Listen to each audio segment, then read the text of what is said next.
Glory to God. ஏசப்பா வருக ரொம்ப சமீபமாயிடுச்சு. அவருடைய ராஜ்யத்துக்குள்ள நுழைய பேசிக் தகுதியான ரட்சிப்பும் முழுக்க ஞான ஸ்நானமும் ரொம்பவே முக்கியம். தேவனே மனிதனாக இந்த உலகத்துக்கு வந்தபோது முழுக்க ஞானஸ்நானம் எடுக்கிறது தான் நீதினா நமக்கு எவ்வளவு அவசியம்னு புரிஞ்சுக்கோங்க.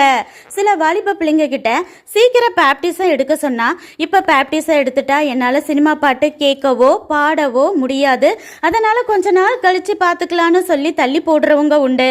நாளை என்பது எப்படி இருக்குமோ, பாவத்தை விட்டுவிட இன்றே சரியான நாள் என உணர்ந்து மனம் திரும்பி சீக்கிரம் பேப்டிசம் எடுங்க. சில பேர் வீட்டில் அது வரைக்கும் நல்லா இருந்த உறவுகள் பேப்டிசம்னு சொன்ன உடனே வில்லன்களா மாற ஆரம்பிச்சு ஒரே சண்டை போராட்டம்னு பண்ணலாம். பெற்றோராகவே இருந்தாலும் கர்த்தருக்குள் கீழ்ப்படின்னு தான் வசனம் சொல்லுது. தேவன் ஏவினால் உடனே எடுத்து விடுவது நல்லது.